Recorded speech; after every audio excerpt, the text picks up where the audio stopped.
Xin chào tất cả các bạn. Tối hôm nay mẹ sẽ kể cho Tôm, Tin và các bạn nghe một câu chuyện dân gian của Việt Nam. Đó chính là truyện Thánh Gióng. Thánh Gióng hay còn gọi là Phù Đồng Thiên Vương là một trong những nhân vật truyền thuyết Việt Nam, là một trong 4 vị thánh mà người Việt gọi là tứ bất tử trong tín ngưỡng dân gian Việt Nam. Ông được xem là tượng trưng cho tinh thần chống giặc ngoại xâm và sức mạnh tuổi trẻ. Ông là ông tổ của binh chủng Tăng Thiết Giáp, quân đội nhân dân Việt Nam. Bây giờ mẹ mời các bạn hãy cùng lắng nghe nhé. Truyền kể rằng vào đời vua Hùng Vương thứ 6, ở làng Phù Đồng có hai vợ chồng ông lão chăm chỉ làm ăn và có tiếng là Phúc Đức. Hai ông bà đã nhiều tuổi nhưng không có con, nên ao ước có một đứa con. Một hôm, bà ra đồng trông thấy một vết chân rất là to. Tò mò, bà liền đặt bàn chân mình lên ướm thử để xem thua kém bao nhiêu. Không ngờ về nhà, bà thấy trong người khác lạ.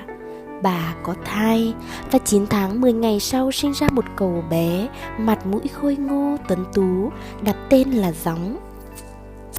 Hai vợ chồng mừng lắm, họ vô cùng thương yêu và chăm sóc cậu bé. Nhưng lạ thay, đứa trẻ cho đến khi lên 3 vẫn khỏe mạnh, nhưng không biết nói, biết cười, cũng chẳng biết đi, cứ đặt đâu thì nằm đấy. Bấy giờ có giặc Ân đến xâm phạm bờ cõi nước ta, thế giặc rất mạnh, quân ta mấy phen xuất trận nhưng đánh không nổi. Nhà vua và triều đình lấy làm lo lắng.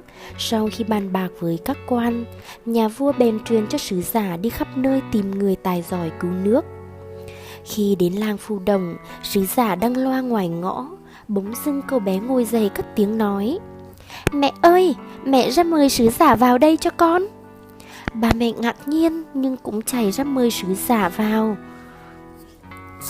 Sứ giả vào, cậu bé nói: "Ông về tâu với vua rèn cho ta một con ngựa sắt, một cái roi sắt, một cái mũ sắt và một cái áo giáp sắt, ta sẽ phá tan giặc cho." Sứ giả vừa kinh ngạc vừa mừng rỡ, vội vàng về tâu vua. Nhà vua truyền cho thợ ngày đêm làm gấp những vật chú bé dặn. Càng lạ hơn nữa, sau hôm gặp sứ giả, chú bé lớn nhanh như thổi, cơm ăn mấy cũng không no, áo vừa mặc xong đã căng đứt chỉ. Hai vợ chồng làm bao nhiêu cũng không đủ nuôi con, thành thử phải chạy nhờ bà con làng xóm. Bà con thấy vậy đều nô nức không góp gào thóc nuôi chú bé, vì ai cũng mong chú đánh giặc cứu nước. Giặc đã đến chân núi Trâu, quân ta không cản nổi, thế nước rất nguy, người người hoảng hốt. Vừa lúc đó sứ giả đem ngựa sắt, áo giáp sắt đến, chú bé vung dậy, vươn vai một cái, bỗng biến thành một chàng tráng sĩ, mình cao hơn trượng, oai phong lẫm liệt. Tráng sĩ bước lên vỗ mông vào ngựa sắt, ngựa hí dài mấy tiếng vang dội. Tráng sĩ mặc áo giáp sắt, đội mũ sắt, cầm roi sắt nhảy lên lưng ngựa, ngựa sắt hí lên một tiếng phun ra lửa. Tráng sĩ thúc ngựa phi thẳng đến nơi có giặc, đón đầu chúng và tiêu diệt hết lớp này đến lớp khác. Giặc chết như rạ, tướng giặc hung hăng xông lên cũng bị tráng sĩ tiêu diệt. Quân giặc thấy chủ tướng bị giết, hò nhau bỏ chạy toán loạn. Bỗng roi sắt gãy, tráng sĩ bèn nhổ những còng tre cành đường quật vào giặc. Giặc tan vỡ bỏ chạy tán loạn.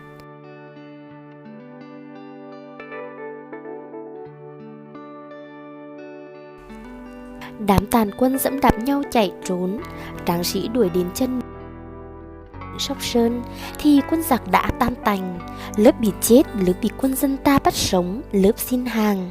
Đến đây, một người một ngựa, tráng sĩ lên đỉnh núi, cởi áo giáp sắt, bỏ mũ sắt lại, rồi cả người lẫn ngựa từ từ bay lên trời. Vua nhớ công ơn Gióng, không biết lấy gì để đền đáp, phong là Phù Đồng Thiên Vương và lập đền thờ ngay ở quê nhà. Hiện nay vẫn còn đền thờ ở làng Phù Đồng, tục gọi là làng Gióng, xã Phù Linh, huyện Sóc Sơn. Mỗi năm đến tháng 4, làng mở hội để tưởng nhớ người anh hùng cứu nước. Người ta kể rằng những bụi tre đằng ngà vì ngựa phun lửa mà bị cháy mới ngả màu vàng óng như thế.